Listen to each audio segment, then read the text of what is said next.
would like to congratulate the organizers of this conference. I said that before when I arrived here, because I think it's a very, very good idea to have this conference, and I very much appreciate this idea to give you, as students, support in the sector of what you call employability. And I think that's really, it's more than a good service. I think it's a duty, and I think we should do our very best to support this idea and to discuss perspectives and ways for you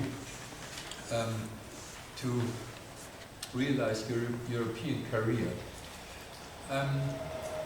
Friedrich already mentioned my role. I'm the director of the Bremen representation in Brussels, and at the same time I'm the head of the Department for European Affairs and Development Cooperation here in Bremen. And I will say some words about my career a bit later. But what is common with us, I think we are all practitioners, we are all in Brussels, but we all think maybe have a different perspective on the question of European careers. I think it's a difference whether you work for a regional office like I do, or whether you work in the European Commission, or whether you work in an NGO or in think tank. However, what is common with us is that we are in Brussels, and I think we all have to deal with interns, don't we? I mean, I have always 2 or 3, even sometimes 4 interns in my office, and I think most of us are familiar with that. So I think we can provide some useful informations for you, and I will certainly stop in time to give you the opportunity to ask your questions. And I wouldn't hesitate to interrupt us. If you have an urgent question, please do not hesitate to interrupt. I think we are all able to respond immediately. But first thing to do is that I would ask my colleagues to introduce themselves, and I had the idea not just to ask them for your names, but also to say something on the subject of the conference. That means, what is your task, and how do you feel qualified for this? I guess you do. I mean, maybe you say, well, I'm not at all qualified, but I don't think that you do. So maybe you can, just by introducing yourself, already start explaining a little bit to our young colleagues what was your career, what is your background, and what is qualifying you for your daily tasks. By the way, I just wanted to mention it before I forget it. When I arrived in this room and had a look in the audience, it came to my mind that at least 2/3 of our participants are female. That is interesting and encouraging, I think. Not here. No, that might be. But very bad. Yes, but there's another difference. Another difference might be the age, but okay, but interesting enough. Would we proceed as I suggested? Amy, would you like to start, please? Okay. Is this working? Can you hear me? No. Just push the button.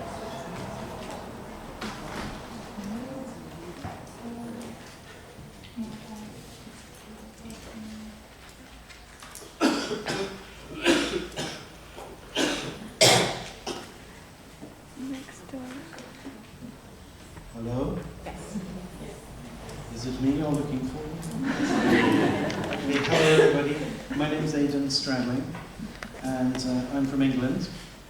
I studied European Studies at Hull University in England and at Leuven University in Belgium.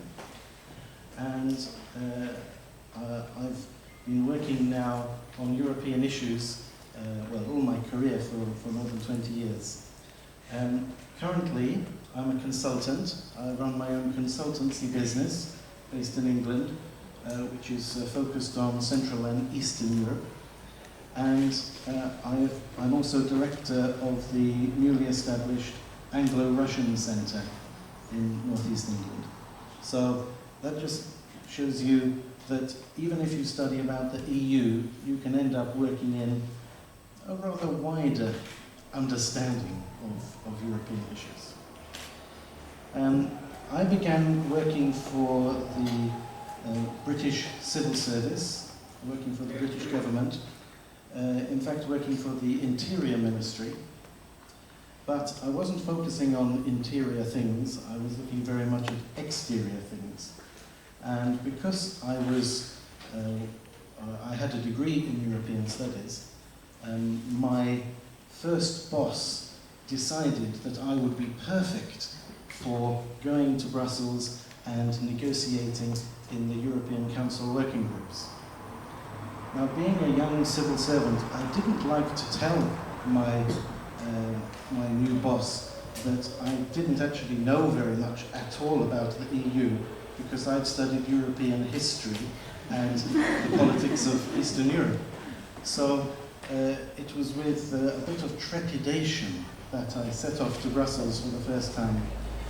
But as I'm sure everyone who's worked in Brussels will say, you learn very quickly on the job.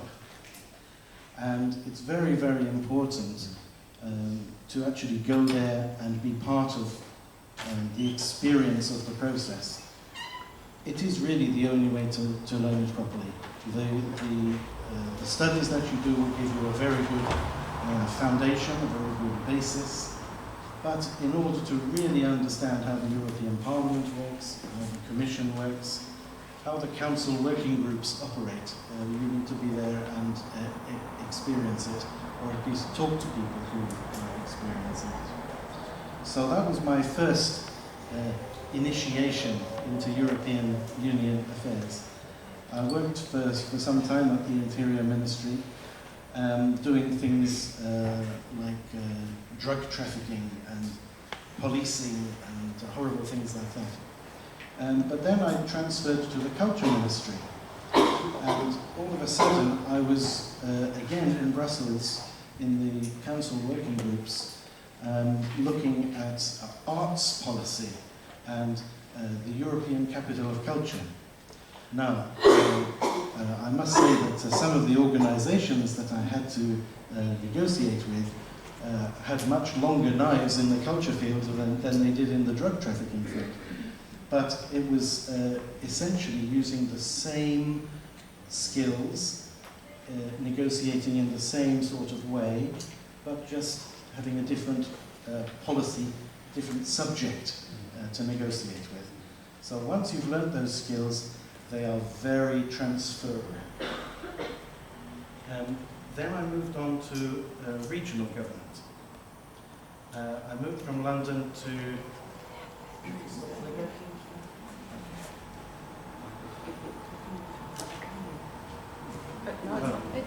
on again now? Yeah. It's green light. Take this one. Thank you very much. Then I moved from London to Newcastle, which is a city in the northeast of England, very close to Scotland. And I started working there as the Europe manager at the regional parliament. This was very interesting because this region of England was closer to Norway than it was to London. So we had a very different perspective. But at the same time, I used a lot of the skills that I'd learnt in London and applied them again in Brussels. Now, I just wanted to correct one thing, because I think I'm the only one who doesn't work in Brussels. But if you ask my wife, she would say that I'm always working in Brussels. It's very important when you're thinking about a career in Brussels to be open to the opportunity that you could be based somewhere else and then regularly come to Brussels. Both ways give you a good opportunity to gain experience. And the experience that I gained living in England but working maybe 2 or 3 days every 2 weeks in Brussels was very valuable. I worked very much with the Committee of the Regions, which I think we can talk about in great depth later, but the Committee of the Regions was very, very fundamental to how regions operated, but it was not at all well regarded by the central bodies. So that's another thing to take into account. Finally, 3 years ago, I moved into the private sector, set up my own consultancy business, and am now working with a range of other consultants to put into practice a lot of the skills and a lot of the abilities and knowledge that I learnt in my previous work. But no longer working and participating in the council working group? I fear not. No. Franco, would you like to continue, Yeah. please? Do I need a microphone or is it? I think it's fine. Yeah, it's okay. Is this working? Yeah. So my name is Franco Murgio. I'm of German-Italian origin, and I'm working currently for the Executive Agency of the European Commission for the Jean Monnet program. The Jean Monnet program is trying to maintain and install European integration programs all over the world. So we have modules, we have chairs, we have short-time courses and conferences on the issue. So the program started in the 90s when we were about to accomplish the internal market, but there were no specialists. So what the European Union tried on behalf of the universities, because it was the universities that wanted a program on that, give seed money to the universities and promote studies there. So because in the 90s, something like European studies would have not been possible. It started all up there. So how did I end up there? I studied first law, so I followed the advice, and I was not really happy with that. And after I graduated, I finally found this program in European Studies at the University of Göttingen, which was a combination Göttingen, Uppsala, Groningen, and I really can say it changed my life. For me personally, it's just a personal experience, but for the better. Because I really felt like I started university career in the cellar, and all of a sudden somebody invited me for a nice glass of beer on the terrace. And for the first time in my life, I enjoyed university. I'm really sorry, and I apologize for the lawyers and that studied law before, but for me, after this experience with European studies, interdisciplinary work, I thought, what does law have to do with this? Why is law at university at all? It's applying something that already exists. And with European studies, I had the possibility to combine so many things, so many academic fields and techniques. And this is something that's a wave on which I'm still riding. Of course, there's also luck involved in that, and being at the right moment, at the right place, and knowing people, and this all plays a role. But the basis for me and the fundament was this European Studies program which I attended. After that, I was. Should we not finish our presentation with this contribution? No, go ahead. Yeah, well, I will be short. Yeah, well, after I graduated there, I went back to my university where I studied law initially and worked for the academic service there. And from there, I got a job at the Political Foundation, the Friedrich Ebert Foundation. And they first sent me to Strasbourg, and from Strasbourg it was a really small office, and the director there was about to go in pension, and he was really nice. And, my friend, nothing is going on here, I send you to Brussels. And this is what he did. A phone call, I got the interview there, and they hired me there. And after 1 year there, working for the Political Foundation, which was a really, really interesting work, because the political foundations there in Brussels are political only on one side. What they're doing is that they're cooperating a lot, and they're helping to develop connections with third countries. So what we personally did was inviting academics especially from Latin America and from Africa, to Brussels and organizing visits for them. And also that opened me a lot of doors. With these academics, I learned a lot about the academic world and how Brussels work, Council, Commission, and so on. As you already said, working on a daily basis, I got to know you. And one day, there was somebody from the General Directorate of Education and Culture, and desperately looking for somebody that spoke German and Italian. And by chance, I spoke German and Italian, and I got in with a temporary contract. And from there, I passed the concours, and first I started working for the Erasmus program, and from the Erasmus program then I changed to the Jean Monnet program. So for me, everything falls into place. European studies, and now I'm in this program that promotes and helps to maintain this European studies program. But as you already said, I agree. It is really tough to survive in Brussels, and especially nowadays. I mean, when I started in 2002, I still had the feeling, and this is what I saw around me, if you want to stay in Brussels in this field, you find something sooner or later. Sooner or later, the door opens, and especially in this field, when you got to know many people. But nowadays, I don't see that anymore happening. Not only also for people from the College of Bruges. We have a lot of these of our interims, stagiaires. Interns are from the College of Bruges.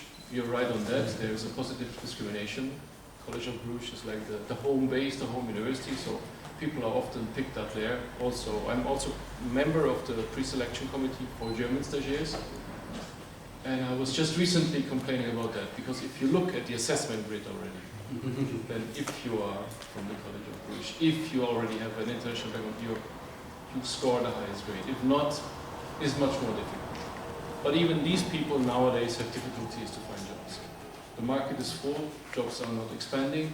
There is now a reduction on the commission side. Every DG has to reduce staff by 5%. I know there's these competitions, they are run every year, and tomorrow we will hear more about these actual competitions. But the thing is, they run these competitions, but where are the posts for them? Even if you manage to, which is already hard work. Now you see there, I think there are roughly 200 posts left on the list, and 46,000 applicants. It's really it does not say that you cannot make. I know people that, they weren't even living in Brussels, they did not know anybody, and they managed to get inside, but it's really, really tough. If you cannot bet on this horse alone. You have to open doors and find many other things. Thank you. Do I summarize your story right, that although you have studied European affairs, it was not a straightforward career, but a career with a lot of turns and crossings, and some things happened more by accident or by chance, rather than planned as strategic. Yeah. So there were also a lot of setbacks, and it could have also turned out completely different. Yeah. Okay, thank you. Roderick. Thank you very much. The first thing I'm going to do is ask you to pass the bottle opener. So we don't have one on our table, I've just brought it from the train. It's very kind, thank you. You'll get it internally. Right, I have much the same accidental career path as you, so I'll try to make sense of it backwards. I'm from the Isle of Man, which means that I'm not an EU citizen. It's a small island between England and Ireland.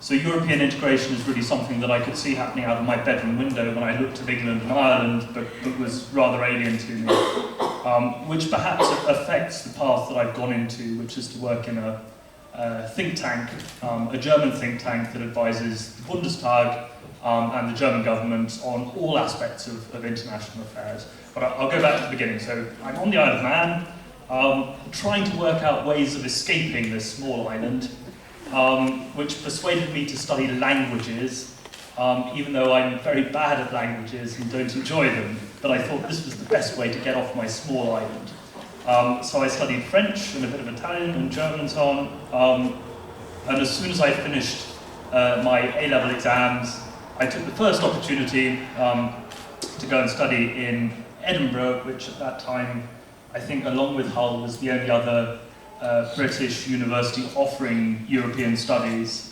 That's how advanced we were back then. And I didn't study European studies out of any great passion for the European Union. It was rather more so that I could escape learning languages. So I thought, European Union studies sounds like it has lots of nice things in it, like politics and law and sociology, which turned out to be true. So I escaped from the Isle of Man by doing that, and I was trying to escape languages, only there was a French module that was part of it. So I spent a year in France in my third year at Edinburgh, and found that it was awfully nice to escape Britain as well. And I have to say, my first Friday night in in Grenoble was a revelation. Walking around the streets and not seeing people vomiting everywhere and being drunk and beating each other up. So this was very exciting. And I thought, I will not be going back to Britain again. But also, I actually quite like badly behaved people, so I won't stay in France either. And one of the people I met in France is now my wife, and she sort of imported me to Germany because she was German. So I ended up in Bonn for a time. And Bonn, again, I didn't love Bonn, I have to say, so that was someone else to escape from. So I went to Berlin for a short time in 2006 and worked at the think tank that I now work in, and I persuaded my employers in Bonn, who are a smaller think tank, that I should go to Berlin and make them some contacts, and what I was really thinking is I'm going to Berlin to make me some contacts. So I did that, and I escaped Bonn by moving to this think tank in Berlin, which is where I'm at now. And again, this was one of these moments where you're not in control of your own life. I ended up at this think tank and they looked at me and they said, "You're British and you're an immigrant, you can do Britain and immigration." And that's what I've been doing ever since. So that was 2006 to 2009 in Berlin. Doing policy papers for the government and the parliament, always with a European focus. And in 2009, we opened a small office in Brussels. And I can only say, because this is what people keep saying to me, is that I'm a German spy. So my job is really just to get information and analysis back to my colleagues in Berlin, which they then pass on to the government and the Bundestag, but equally to create a bit more understanding in Brussels of political thinking in Berlin. So as my English friends say, I do the propaganda. And I think my main qualification, funnily enough, is not to be German, which helped. So there's no great logic in my career, though again, like you, I've studied the right things, and it looks, in hindsight, like there might be a logic, but an awful lot of it is me trying to escape, rather than me heading in a particular direction. And people have said, "Oh, you might be useful, we'll have you." I think I've killed this. Anyway, that's me. You didn't quite finish your story. Oh dear, did I not? Where do you escape next to?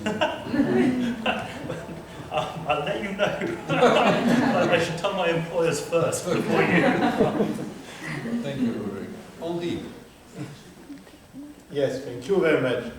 You can hear that I'm French, but in fact I'm Corsican.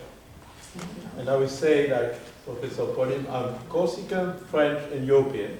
But you can turn to European, Corsican, and French, or whatever. You ask my so-called European career. I would say that my European career started when I was 11, 12. When I was 11, 12, I lived in France with a French-German reconciliation process. I started to love Europe. And I started to love Germany. I was sent to Germany. We had a lot of programs, twinning between cities, twinning between schools. And I discovered passion of my life, that is European integration and the European Union. It's what I call European career.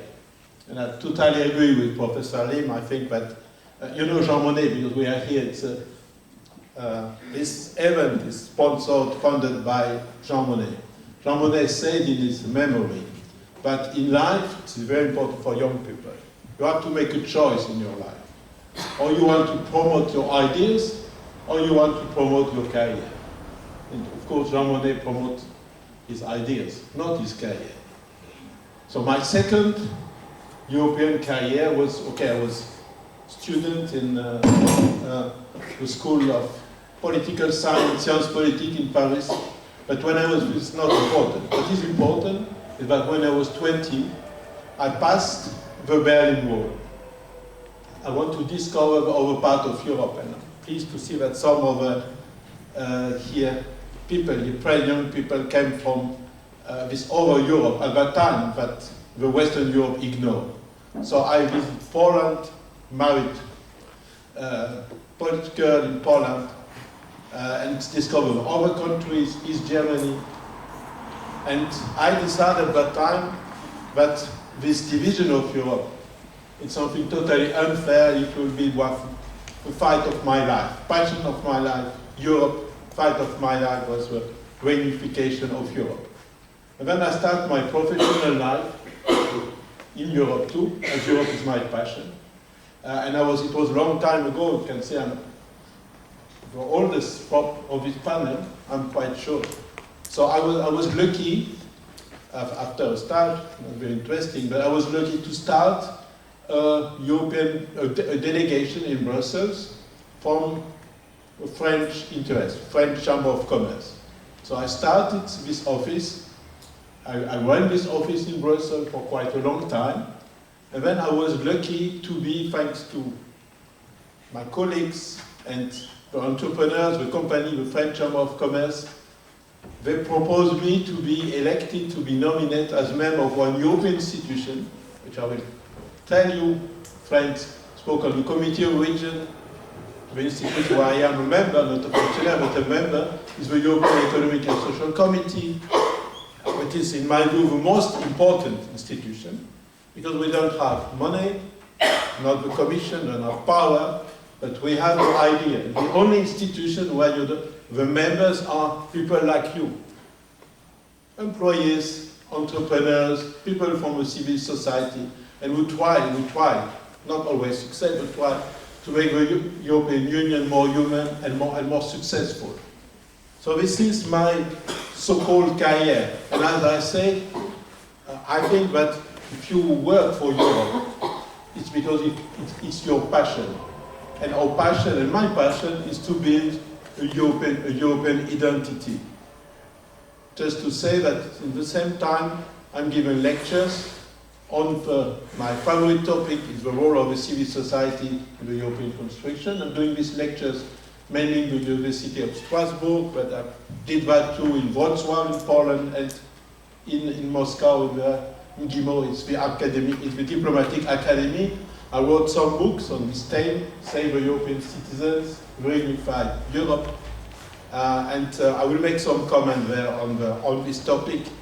But I think that you can be a very successful European, make a brilliant European career without being a functionary. You can work in NGOs, you can work in a lot in trade unions, employees associations, university, whatever. I think for me the most important is to live his passion.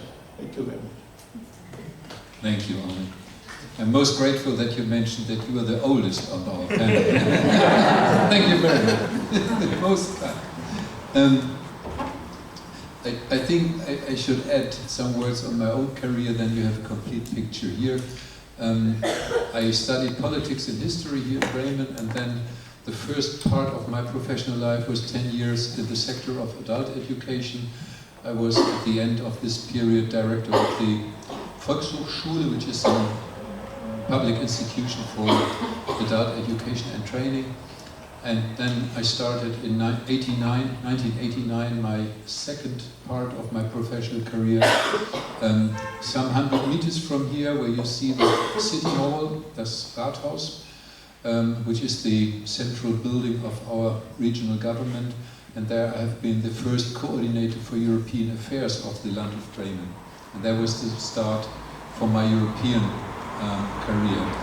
And from here I went to Bonn, which was at that time the capital of Germany.